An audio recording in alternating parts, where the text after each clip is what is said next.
This is the Rebel Author Podcast, where we talk about books, business, and occasionally bad words.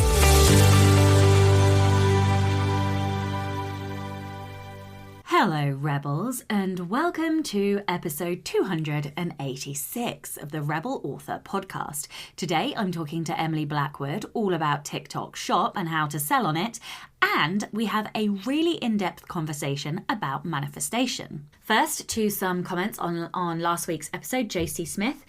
Kerry says, trying to keep writing my dreams in focus to banish the mum guilt, which is more external now, saying that I'm selfish for doing things for myself, as if it's taking away from my child. And if I have to adjust a publishing goal, it's frustrating, but sometimes necessary. I learned when my kiddo was little that I need to write. If I go too long without writing or something whip adjacent, I will have the mother of all meltdowns, and it's not pretty. I get it. I'm exactly the same.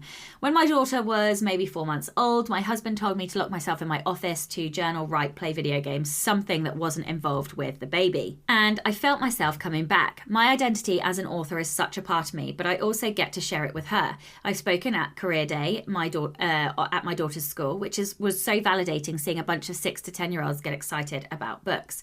Some people don't get it, see reference to external mum guilt, and I've argued with people about it, but I just dig my heels in and work even harder to prove them wrong. Matt says, I love that final comment you noted about intentionally journaling on a topic for 30 days, even if it's only one sentence sometimes. It sounds incredibly revelatory and empowering. So in personal news and updates then, the Kickstarter has launched. We are at a incredible £93,578 in British pounds, which is about 120,000 US dollars, and 607 backers. And I have never been more excited to deliver a Kickstarter. I mean, I'm excited for every single one, but this is fucking wild. I'm mildly terrified that my unit isn't big enough, like my warehouse unit. But I think we'll muddle through, seeing as we're in a year-long contract. So I will admit, I definitely went and looked at a bigger unit the other day because I was concerned that we're not going to fit it all in. But we're not moving, not yet, because I can't bear the thought of having to pack everything up and move it into a different unit. So we are staying put. We have just over 2 weeks left on the Kickstarter, which is wild to think we still have that long to go on it. The really good news today, or Monday, I should say, is that I have found somebody to work in the unit. I asked the universe, which I think this is great. This is such a good intro for this episode, but I literally laid it out to the universe what I wanted. I wanted somebody who was bookish, who preferably was retired, or if not retired, maybe a school mum that could work kind of during school hours. And in an ideal world, someone who wanted to be self-employed. And if they were kind of my sort of person, I don't know how else to describe that, like maybe bookish or like a little bit nerdy, then that would be fantastic. And that is exactly what I have got. I am so excited to partner with this person. They're going to join the team. They are so lovely and so bookish. And I'm just so excited that the day after they agreed to take the job, in fact, that afternoon, I nearly crashed out and had to nap because I was so relief exhausted. And anyway, the following day, I was like, oh, my head's clear, and then came up with a plot twist for the novella and then was like, brilliant, now I can get on with writing. It's so funny how much this has taken up my headspace. And the minute I knew somebody was coming in, that headspace kind of freed up for writing again. Now, the only downside is that they are not coming until the middle of April. So I do have a month without them. And it's going to be a bit of a muddle through me and my mum still for the next month. But I feel like writing again. So I feel like I'm going to be able to do that, even though I still have to do some packing. Although my mum has been very generous and offered to do the bulk of it until next month so that I can get back to the keyboard. So all in all, I'm feeling a lot more positive about everything, a lot more excited. I was at London Book Fair yesterday and I spoke on a panel with Adam Beswick, which was super fun. And I was with Orna Ross from the Alliance of Independent Authors as well. I am now going into a period of no. I am going to say no to pretty much everything because I would like to get ahead. I've got a few ideas of I would say I've got the seed of probably 3 different series that I would like to expand, and something else that is maybe more of an interconnected one. And I really want to give myself the headspace to try and get ahead with writing so that we can do, I don't know, even PR campaigns, right? But so that we have more flexibility and can do more. And the thing is as well, now that I am running pre-orders from my website, I want to be able to do a print run for those. We already have a couple of hundred pre-orders, physical pre-orders, which means you only need to get to 500. Then it's a print run anyway. And I think we will by the time we are ready to launch the book anyway. And so that means that I can send out goodies like, art prints and bookmarks and sign them all. And that feels so exciting to me. I really want to be able to deliver that to readers. And yeah, I don't know. I'm just like extra excited. I want to be able to, I hate it, but it's true. I want to be able to compete with trad, And I always used to get such green eye when I would see all of these trad authors saying, if you pre-order and send your pre-order proof, you'll get an extra art print or you'll get this and that. I want to be able to do that for my readers. Yeah, so anyway, I am super excited for everything that is coming this year. Mostly my ability to get back to the desk and just smash out some words. So that is what I'm doing. I think the rest of this week will be a little bit of a slow start. I have some life boring adulting things like, remortgaging, getting a new mortgage, great, that I have to sort out. But hopefully, she says, by next week, I will be back smashing the keyboard at a rapid rate of knots. The Rebel of the Week this week is Avril. Avril says, in the early 80s, when I was in grade 2 and my brother was in grade 1, we went to a Catholic school in North Queensland, Australia. During the morning tea and lunch breaks, boys and girls had separate areas to play. To me, it didn't make sense. No one stopped me and my brother from playing games together when we weren't at school, so I didn't see why we should be prevented from spending time together when we were at school. Believing it to be completely unfair, one lunch break, instead of staying in the girls' playground, I joined my brother in the boys' playground, where they got to play games that were a lot more interesting than the ones we were allowed to play in the girls' playground. Seeing how much fun I was having, some of the other girls also joined us. Sadly, a teacher stepped in, and we were all in trouble and sent back to the girls' playground. That didn't stop me. I wasn't about to let anyone tell me I couldn't spend time with my brother, who happened to be one of my best friends. Not when it made absolutely no sense at all and felt completely unfair. So the next lunch break, I was back in the boys' playground. This time, I was given detention. I wasn't about to let that stop me either. I'm not sure how long it would have continued if my mum hadn't found out what was going on and had words with the school over segregating family members when they were supposed to be all about promoting families. Not long after that, we were moved to a state school where there were no limits as to who we could spend our breaks with or who we could be friends with. And there were no separate playgrounds for boys and girls. I fucking love that. I love how cheeky you were. Oh, what a cracking story. I love that kids are just so unburdened by society and will just go and do the thing that they think is right. Fucking brilliant. If you would like to be a Rebel of the Week, please do send in your story. It can be any kind of rebellion, something big, something small, or something in between. You can email your story to Becca over on rebelauthorpodcast@gmail.com. No new patrons this week, but an enormous thank you to all of my existing patrons. If you would like to support the show and get early access to all of the episodes, you can do so by visiting patreon.com/Sasha Black. And as this goes live on Wednesday the 19th of March, that evening will be, that afternoon at 3 p.m. UK time, will be Poison and Parlay, our monthly chit-chat, get together and support each other. That's enough from me. Let's get on with the episode. Hello and welcome to the Rebel Author podcast. I'm a little bit giddy, I'm not going to lie, because today we are joined by Emily Blackwood. Emily is an indie author of 12 fantasy romance books, including House of Lies and Sorrow. She started publishing in 2020 and has become obsessed with everything angsty and magical. Emily also loves making beautiful special editions of her books and has spent the year selling them on TikTok Shop. Hello and welcome. Oh my gosh, I'm such a fan of this podcast. Thank you Stop for it. having me on, Sasha. I'm so excited. No, I'm honoured, and what I love so much about this is that we have both been watching each other from afar. We kind Yes. of like didn't connect, which I think is hilarious because I've been watching your TikTok and I kind of knew. And what fascinated me about you is that I started writing young adult and I just could not get the needle to move, because obviously I didn't know what I was doing back then. And you have done the thing that indie authors crave, which I think so many of us come to writing young adult, and most of us can't make it work.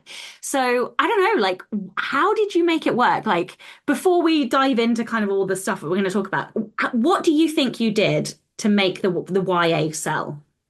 Okay, honestly, I was thinking about this just before I came on this podcast. My first three books that no one ever knows about because I never talk about them because they were not very good. They were YA books, and they were three books in one series.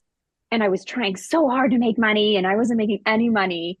And I just thought to myself, like, things are gonna have to change. I got to make some type of shift if I want to be a full-time author because I was making $0 and I wanted to make enough money to quit my job.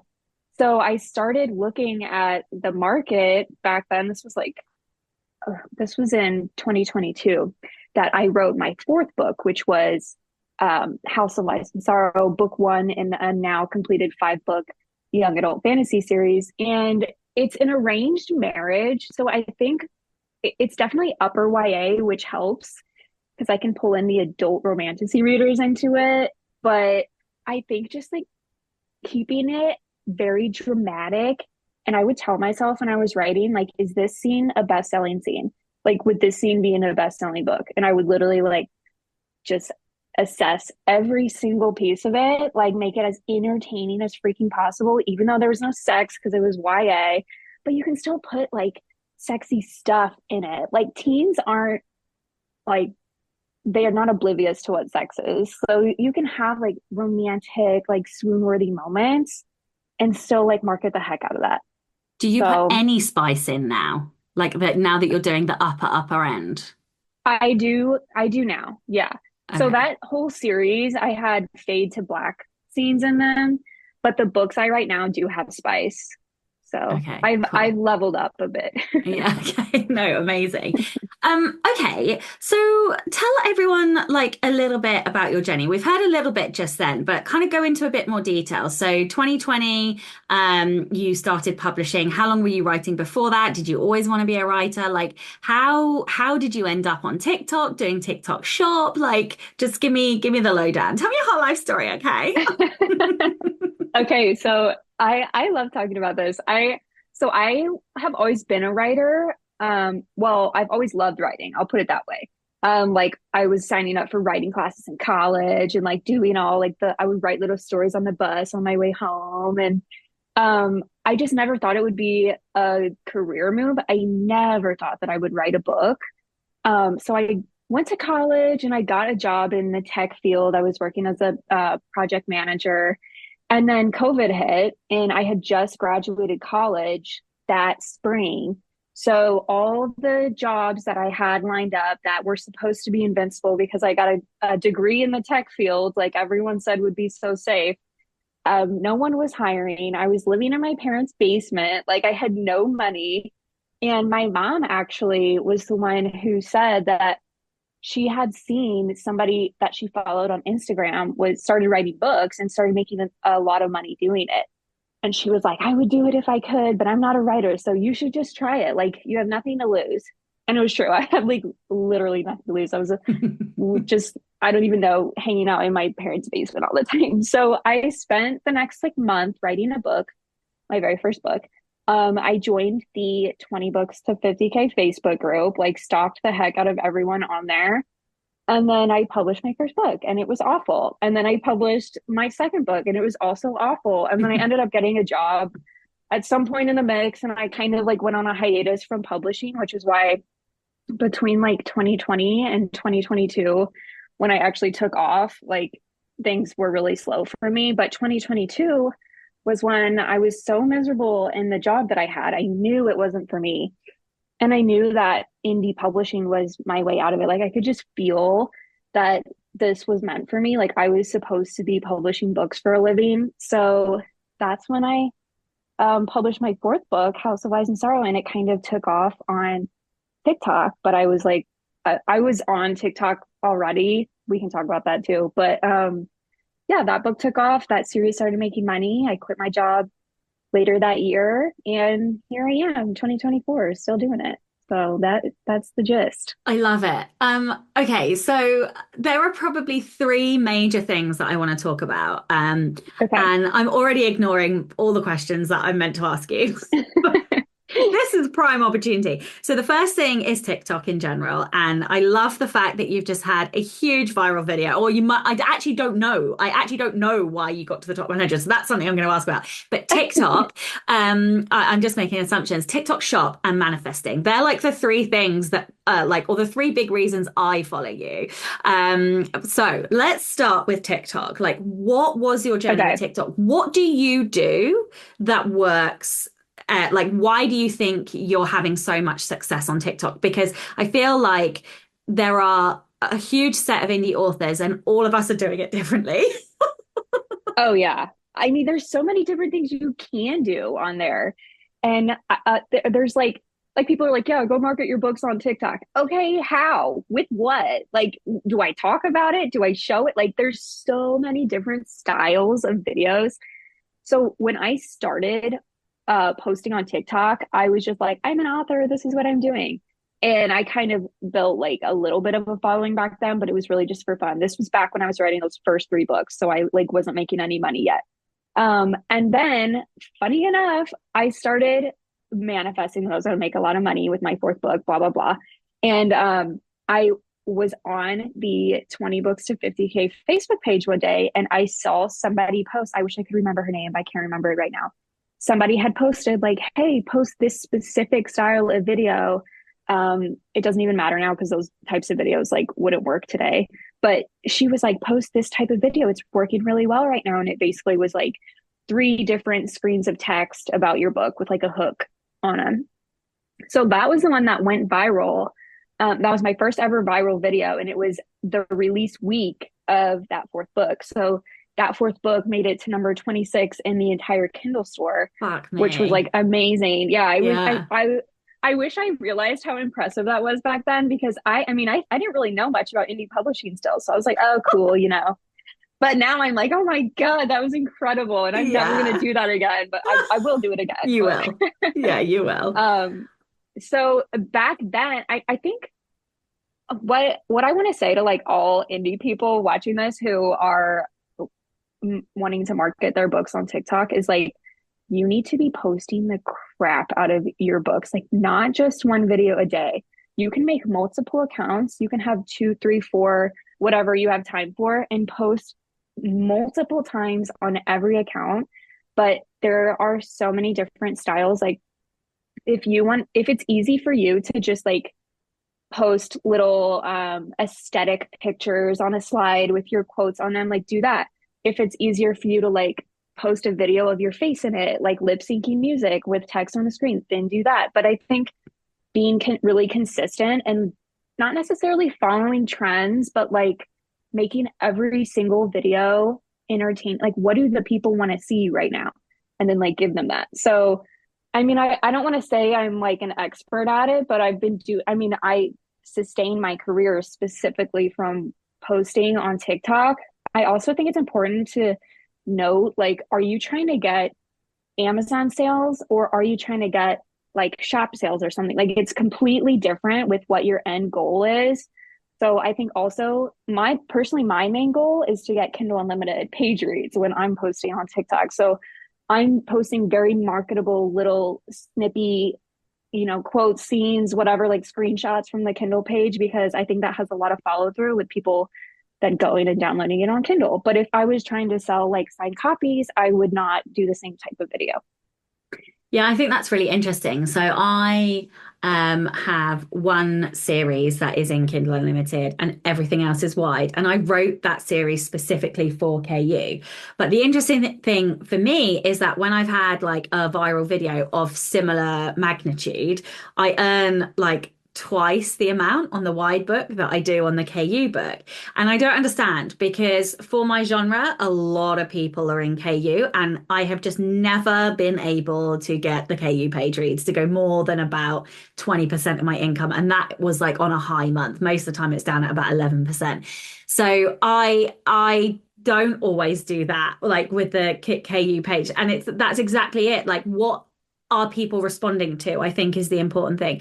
Do you spend time like on the FYP looking for, I know you said like it's not necessarily about trends, but like, do you spend time on the FYP looking at what is working, looking for patterns or anything like that? Like, how do you decide what to post next?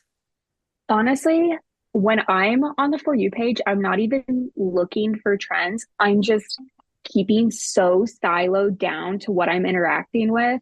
Like, for example, if the account that I'm on is like if it's my account that I post like the picture swipey things on, I'm only going to interact with the picture swipey things on that. Like I want what I'm interacting with on the For You page to be exactly what I'm posting, which I think has helped a lot. Like I've had multiple videos go viral this month, and I think it's from keeping my For You page so tight. I don't necessarily look for inspiration. I don't know. I don't look for other types of video inspiration, but I am looking for trending sounds. Like if I see one of those videos, like with this, like the swipey pictures, just for an example, and it's got thousands and thousands of views from somebody else, I'll like look at the sound, make sure I click on the sound and see if there's other types of my video that are high up on that sound. And if they are, then I'll use it. If not, I'm not going to use that sound. So that's how I use the For You page. I will say I'm so strict about my For You page. Like even if a friend sends me a video via text, I'm not going to open it because I don't want it to mess with my algorithm. I might be super paranoid in that way, but I keep my For You page very siloed.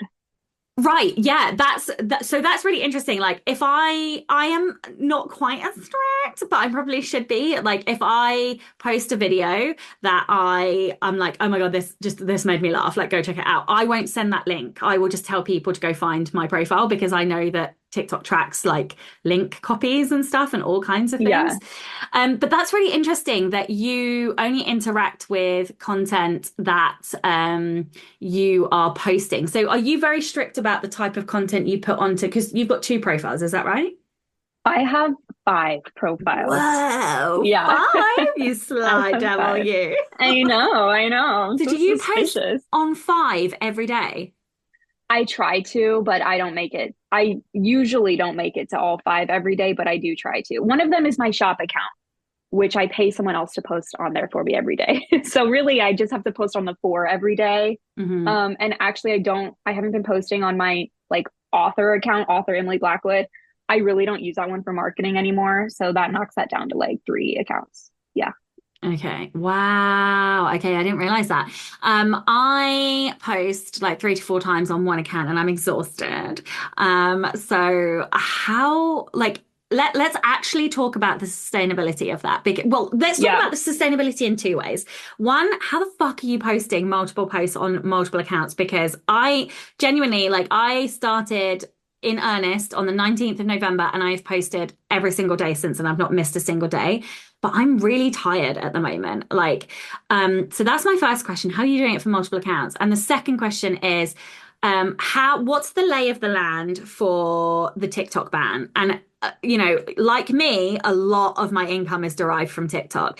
So how are you feeling about that? Like, talk to me about kind of, yeah, that. Okay, I would say for the first question, I really struggled with burnout earlier this year also, to the point where I was like, I need to figure out ads or something because I cannot just be posting every day. Like I got to the point where I hated it. and my views were down, my sales were down, and I was just like, I'm like a slave to the TikTok algorithm right now, and I hate this. And honestly, for me, what it took was changing my mindset to just being so happy and excited. This is woo woo. So happy and excited about finding new readers. And I had to really reignite the passion for my own books. Like, wait, I freaking love these books. Other people love these books. Like, I want to, like, let me make this fun again because it is fun. And I'm so grateful to have this platform that will expose me to so many readers. So when I get in the mood where I'm like, oh my God, kill me. I don't want to do this today. First of all, sometimes I don't do it. Like I'm not going to do it every day. But when I do it, it's with the intention like this is freaking awesome. I'm cool. My books are cool. People are going to love this and it's easy and it's free. Like it could be so much worse. It could be so much harder to get people to get eyes on your book. So I know that doesn't work for everyone. People are going to be like, Emily, shut up. But really, for me, that helps, like reigniting the joy of even if you have to brainwash yourself. Also, if it's so miserable for you, maybe it's not like this is what I tell a lot of people who aren't comfortable with social media. Like, really, maybe it's not for you. I would hate to like pressure people into making 5 accounts and posting like 5 times a day on all these accounts if they truly, truly hate it. But maybe it is like, what is it? Is there something about it that you can find enjoyable? Like, do you love your little snappy quotes and like you love finding these like flirty little pictures or I don't know, whatever it is. Like maybe you can get joy out of that and then just like tell yourself that this is a joyful thing that you're doing. Anyway, that was a big rant. But that's what I would say about like avoiding burnout. Do you so do you post, and I'm assuming the answer is yes, is you post different types of content on each of the accounts? I do. Yes. Yeah. Okay. So my shop videos are very different. My author and my Blackwood videos are usually just like random stuff that I'm talking about on there. But the other ones I have are either the photo slide videos or right now screenshots of my Kindle page. Yeah, they're different versions of those things pretty much because that's what's working for me right now. Yeah, that's so interesting. I went through a period of about 5 months where that is the only thing that would work for me. And then in September, overnight, it just went. And I was like, what the fuck? Like that. And I could not get them to work. And I tried this morning because I like you. So for me, the sustainability is every so often I have to switch the type of content I'm doing. Like that's literally it. I get burn on the same type of thing over and over again. So I just switch the content, which is usually like a week of pain because TikTok likes consistency. But that's what I have to do for my sanity. And I'm like, no, it's fine. I will just retrain it. Like, and it will take a week and it will be fine. And then I will be okay again for another 5 months, right? But I posted a slide this morning, but it was a repost of something that had gone viral, and that did all right. And then I posted another one, and it literally sank. And I was like, right, yeah, still likes videos. Yeah, yeah. I Yeah, was like, TikTok loves to play with you damn like it. that. You know, it's such a toxic boyfriend. It's like the most toxic boyfriend ever. But I Oh love my it. God. I'm here for it. Just this week, I had a viral video. It was like, it's at like 420,000 views right now. And immediately the video I post after it gets like 60 views and I had to delete it. I was like, okay, yeah, all right. But it does that. And then instead of just like going into zombie mode and be like, oh my God, this is a disaster and my career is going to end, I trained because I used to do that. I used to literally be like my fiance, who was my boyfriend at the time, used to literally be like, Emily, you get a grip. Like you can't just be in this. I call it the cloud of doom. Like the cloud of doom will come over my head where I'm like, this is the end. No, it's okay. You're gonna find the next thing that works and it will all work. So I guess to answer the second question about like sustainability of social media in general, because all of my money pretty much comes from social media because if I'm TikTok specifically, because if I'm not posting videos on TikTok like what we were just talking about right now, I'm making a ton of money on TikTok Shop also. And I make some money from my audiobooks and my website, but most of that comes from me like talking about them on TikTok. So I try not to panic. I got to push away the cloud of doom. But with people talking about the TikTok ban and stuff, I hope I don't come back to this and laugh at myself in like a year or whatever, but I just trust that I'm gonna be savvy enough to figure it the heck out, like whatever happens next, whatever social media platform becomes, because I have an Instagram and I have a few other things, but I'm mostly on Instagram. But it's like I made it work once before, I can make it work again. So Do you that's kind of cross what I tell people. post? Yes, as much as I can. Okay, cool. So I have one of my assistants cross post and they do the watermark removing thing. And Yeah. Instagram, it's really interesting for me because I've seen a huge boom on Instagram in the last few months. But I find Instagram is very good for Shopify, like, and for the website sales, whereas TikTok is very good for driving everything else sales. I mean, don't get me wrong, I started my Shopify because of TikTok, so TikTok drives that too. Um, but I don't have a TikTok shop yet. It is top of my priority list for 25, for a couple of reasons. One, I'm on TikTok, so there is no reason why I should not have a TikTok shop. But number two, because diversification, and also because I love pretty things. I run Kickstarters. I am fucking gagging to do book boxes. So I have cannot I it's actually like slightly embarrassing the number of times I've watched your Lux boxes, like those reels.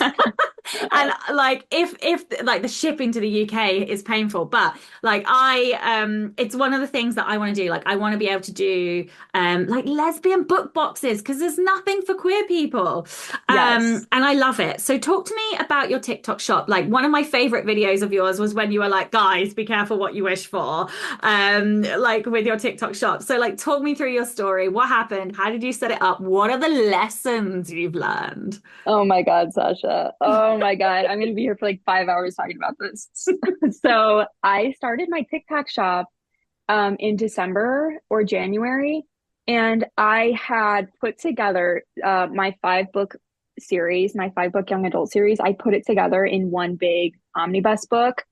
Um, and first of all, I was hesitant to even freaking sell it because for some reason in my mind, I was like, I'm gonna get in trouble. Am I allowed to like resell these books in like a different format? Like for some reason, I was like, someone's gonna get me in trouble for this. I don't know why I thought that, but I think a lot of people have that like subconscious block that like they wrote a book, they put a pretty cover on it and they put it on Amazon, like that's that book. But the reality is like we're indie authors and we own that. Like you can turn it into as many products as you want to. So I had to get over that mental hump first. When I started selling it on TikTok Shop, I just thought it was going to be maybe a couple extra $100 a month. I don't know. I had really low expectations for it. And I'm laughing. immediately, oh my God, Bless your soul. immediately in January, I had like, I don't even know, but so many sales.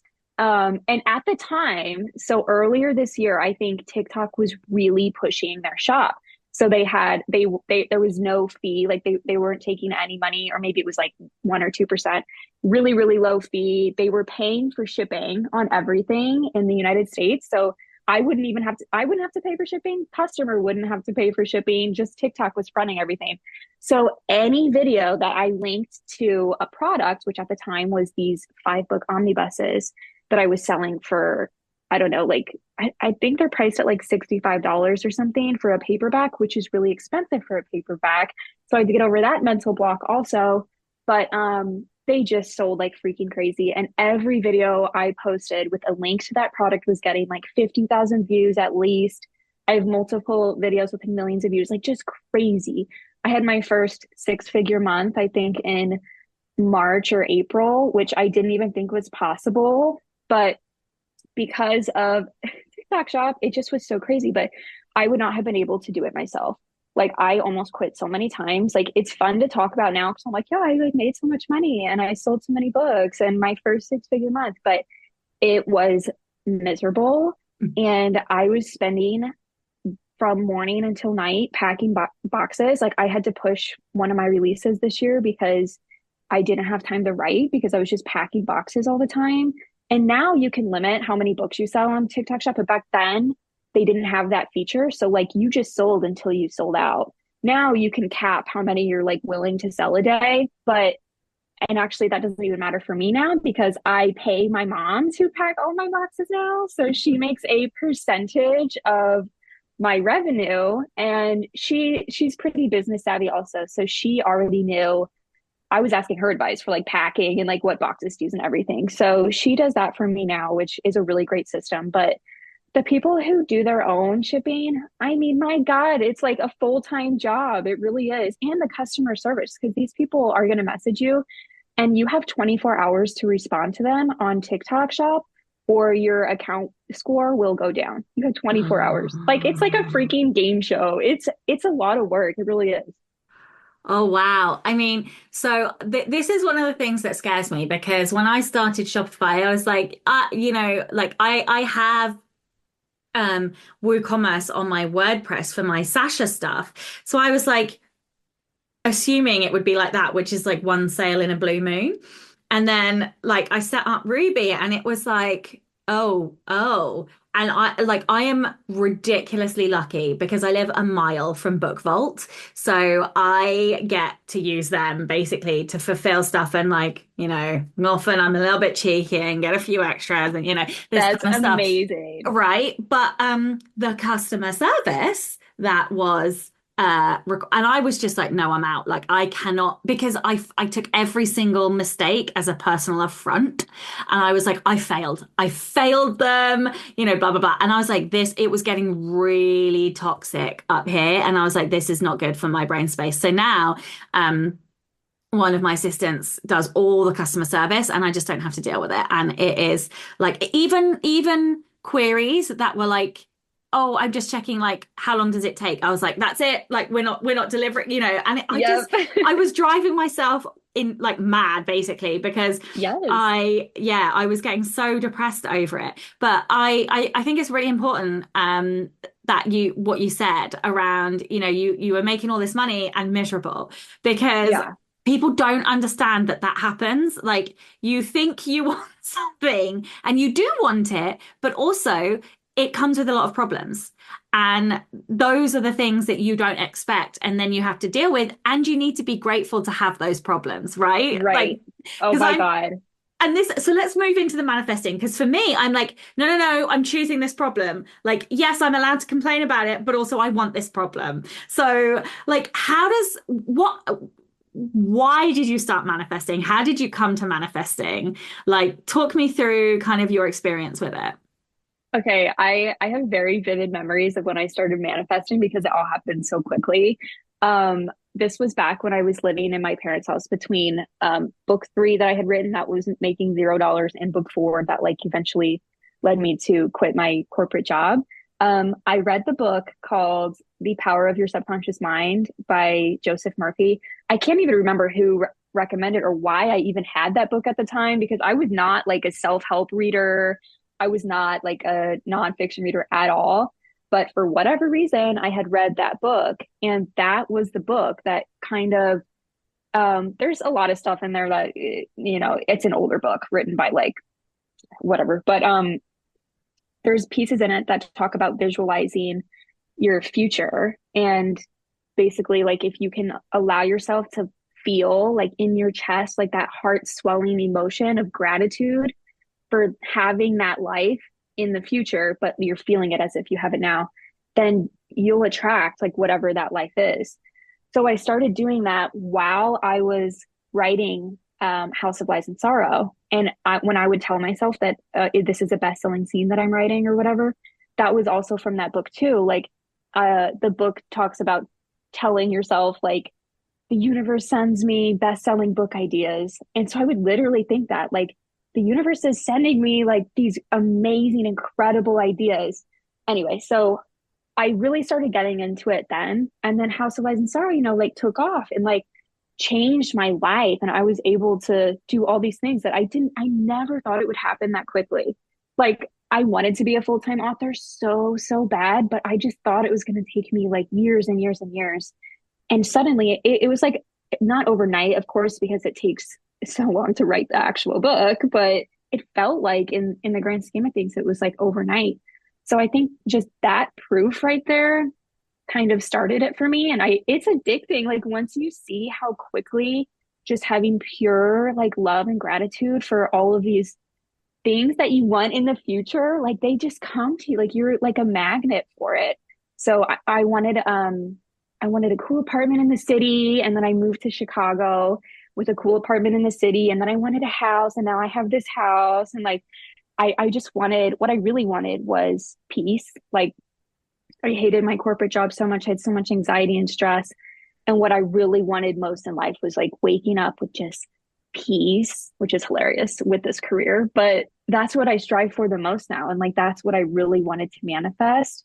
And so now when I like wake up and I like drink my coffee, I'm like, don't forget, Emily, you wanted this and you have to be grateful for it. Because I never want the universe to take it away from me. But that's how I Yes. started. Oh no, I love it. Like there's so many things I want to say. So the first thing I want to say is that gratitude is like part and parcel of manifesting for me.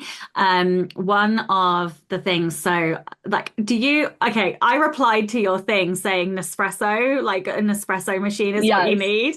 I absolutely love Nespresso, and every year they have done an advent calendar, and I'm like obsessed. And I've never been able to afford the advent calendar. Like, and it's like £38, right? So, but last year I was so desperate for this advent calendar, and I was like, maybe I'll just like ask for it for Christmas as like my Christmas present. And then I was like, no, I can't do that. It's really frivolous. So I didn't get it, right? Because that was my mindset.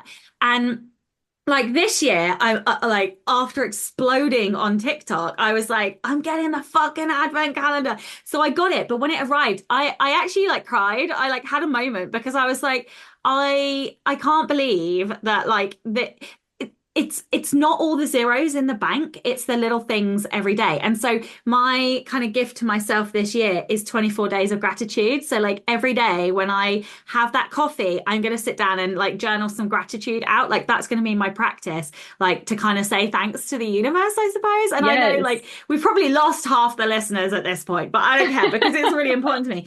But the other thing is like that speed is and like and the other thing that you have to do, or I think that we should do, is be really aware because sometimes things come to me and I don't realize that I made it happen. So, and this is a really great example. So, I had a friend tell me to apply for a particular award, which I'm going to do.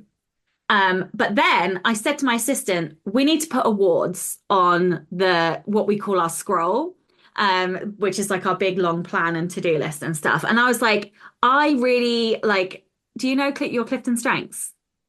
I know a few of them. Yeah. What are they?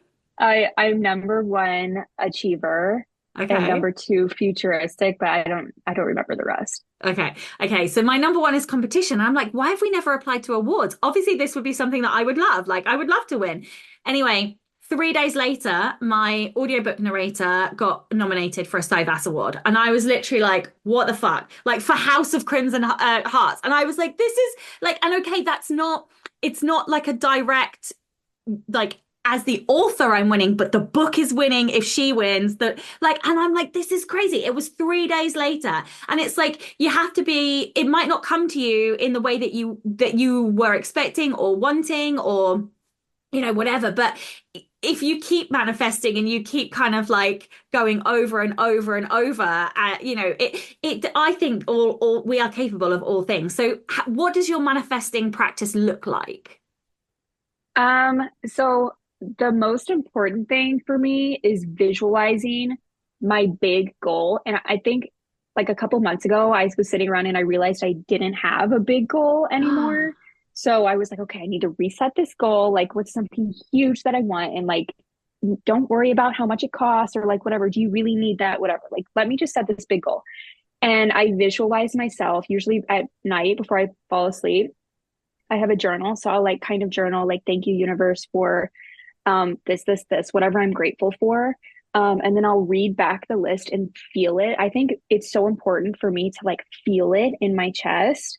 I think that's what makes me such a strong manifester is like, because you can journal and you can get into the robotic routine of like writing and saying you're grateful for this and this, but like truly feel it. So I do that every single night, and then I will visualize being grateful for whatever that goal is that I want to hit, that big scary goal that I want to hit. Um, so that's my usual routine. I mean, I'm obsessed with like reading manifesting books now, but I think it just now I feel like they're all different versions of the same thing, but it's Yeah. important to just like remind myself how magical it is because I do slip into just like the robotic life cycle over and over again. And I have to constantly pull myself out and be like, wait, I am creating my reality every second of every day. Is there so I feel like manifesting is like a everybody has a slightly different framework for it. So for me, I feel like it is grounded. So you were talking a lot about how it feels in your body. For me, it's a decision. Like, and I kind of, when I was talking in Vegas, that was like the I guess the heart of the keynote that I delivered was about the difference between like a decision and a decision. And I feel like when I make a decision, that is when my manifesting power is at its most kind of like powerful because it's like all the slots align in your body, and I just know that that thing is going to happen. I don't know when, I don't know how, but I just know like it's already done. And then I just go through life assuming it's already done. So like it's kind of a different iteration, I suppose, on what you're saying. And I suppose in a way Yeah. that's feeling like it, but I just live as if it's real. Yeah, I see what you mean too, though, because when you make that decision, you're basically sending like that ripple out into the universe, like this is what I want, and then the universe is going to start realigning things to give that to you. So I totally would agree with what you. I mean, there's so many different. I don't even know. Manifesting is like one giant umbrella word. I like to say like law of attraction a lot when I'm talking about like my feelings because I feel like sometimes people hear manifesting and they're just like whatever they immediately turn their brain off, they don't want to hear it, but really it's like laws of the universe are at play, like this is some real stuff that's happening. Yeah, and there's just so much proof, like so many people who take it seriously, like it works. So at the end of the day, some people believe and they have faith or whatever, and fine if that's how if I think we're all doing the same thing. I realize I don't think I've asked you any of the questions that I was supposed to ask you. Oh, okay. So before I let you go, let's talk about special editions. Okay. How on earth are you keeping stocked? One with TikTok Shop and two with special editions. Like, are you doing print runs? Are you doing like overseas print runs? Do you have a warehouse? Are your parents just got a huge house? How are you stocking and fulfilling and kind of how are you doing your special editions? Because you have such a cute box. I like really wish I Oh my could God, okay, it's so pretty. I want it. I'm obsessed with special editions now. Like, I think doing that first special edition book unlocked something for me. And then nobody came and got me in trouble for making a special edition of my own books. And I'm like, this is so fun. And readers like it too. So Are it's you a going to do win-win. Kickstarter? Yes, I regret not doing a Kickstarter for those Lux boxes because I don't think they're getting as visibility as they could be. I was going to do a Kickstarter for them, and then I was like, oh, this is too much work. I have the money to do a print run, so I'll just buy them all now and sell them. And they're selling a lot slower than I think they would have if I were to do a Kickstarter. So yes, I do want to do a Kickstarter eventually. But right now I get all my books from either Amazon, like I get my regular paperback books from Amazon.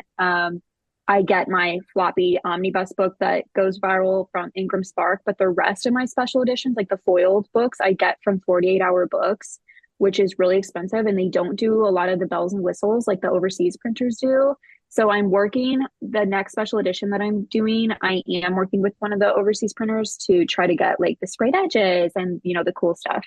But basically back in January, February, whatever, when my TikTok shop started taking off, my dad, the businessman that he is, was having pep talks with me. And he was like, Emily, you cannot just order 100 books. You need to order 1,000 books, like order so many books because I never would have had a six-figure month if I only had 100 books to sell. So making that mindset shift was huge for me. You have to trust that the books are going to sell, which a lot of people don't. A lot of people will buy like 10 books and then they'll sell, and that's great. But then you have like, even if you ordered more, that's weeks before they come in the mail. So it's weeks of like not having an income off these books. So anyway, yeah, I keep all my stock in my parents' garage. God bless them. They literally built like, I pay them like they're not just working for free. I do pay them good money, but they built these giant shelves in their garage and they put like a portable air conditioner in there so it doesn't get super hot. But they just have like boxes on boxes on boxes. They have their house is bigger than mine. So when it was my house, my kitchen was just like freaking ceiling high with boxes. And now I'm like, okay, that's your guys' problem now. I feel like you But should give us a tour on TikTok because some of us are really nosy and love that stuff. oh my God. I told my dad was helping me earlier this week. I was like, Dad, do you want me to film a video with you? I think people would really like We it. would And then, love it. yes. Well, I had taken one, I actually have a video I could post because he had texted me and he was like, sales aren't taking off right now. I'm assuming you didn't post that video of me. Like, you're right, Dad. I'll post that video and then the sales will really take off. I bet they do, though. I literally bet they do. God, amazing. Oh my goodness me. I just love this conversation and I'm really fucking sad that we're at the end. I could talk to you for another hour all about this. I find what you're doing fascinating and I just love watching from afar. So thanks for being my entertainment. Would you like to tell? No, this is the Rebel Author Podcast. So tell everyone about a time you unleashed your inner rebel. Okay, let me say I'm a natural rebel. I am a rebel Yes. at heart. I would say this isn't like a huge one moment, but I freaking hate like corporate dress codes. And when I was working my job, that very short glimpse of time when I had a corporate job, you had to wear the closed-toed shoes and the pants and the blazer. And like my male colleagues would comment if I like didn't do my hair or didn't do my makeup or whatever. And now I think I'm in a constant rebellion of that because if I can't wear like sweatpants and a hoodie, I'm not going to go. I think it's such crap to say like you have to dress in a suit and pants, which is like the man's wardrobe anyway, to be successful. Like I think we can wear whatever the hell we want and feel great doing it and make just as much money. So literally, like I'm pregnant right now, so this too, but I threw away like all my jeans the other day. My fiance was like, aren't you gonna need those? I'm like, if I have to wear jeans to go to an event, you will not see me at that event. I'm not going because I'm not gonna be controlled by these societal standards of having to dress nice to be like respected or make money or whatever. So that's my rebellion. Amen. I absolutely love that because pregnancy is not the most comfortable time. I was so fucking huge and I had something called SPD. So I'm not a tall woman. I'm not short, but I'm not tall. And I'm very dense. So there was not a lot of room in my like some people have nice, lovely hips where the baby can sit in you don't even look pregnant. I was not one of those people. And so SPD is where your two pelvic kind of sides like rub because the baby's fucking head is so big. Oh And my I was God. in agony. I was so enormous that I could not even put my socks on at the end. Like the last week, I could not put my socks on. Chloe had to get me dressed every day. It was mortifying. And that was at the point at which I was like, I think I'm done with jeans. Oh my God. Because there was no way I was fitting in any jeans at that point. So I love this rebellion so much. Well, thank you. Thank you so much for joining me. Would you like to tell everyone where they can find out more about you, your books, TikTok shop? Yeah, and I just can't wait for TikTok shop to be open across country and then, that'll Oh be my good. God. That will be so nice for everyone. So nice for Hmm. everyone. Let's see. You can find me at author Emily Blackwood on social medias. My TikTok shop, since we've been talking about it, is at Blackwood Books on TikTok shop, but I also sell all my special editions on my website at authoremilyblackwood.com. Amazing. Well, thank you so much for your time today. And of course, a giant thank you to all of the show's listeners and all of the show's patrons.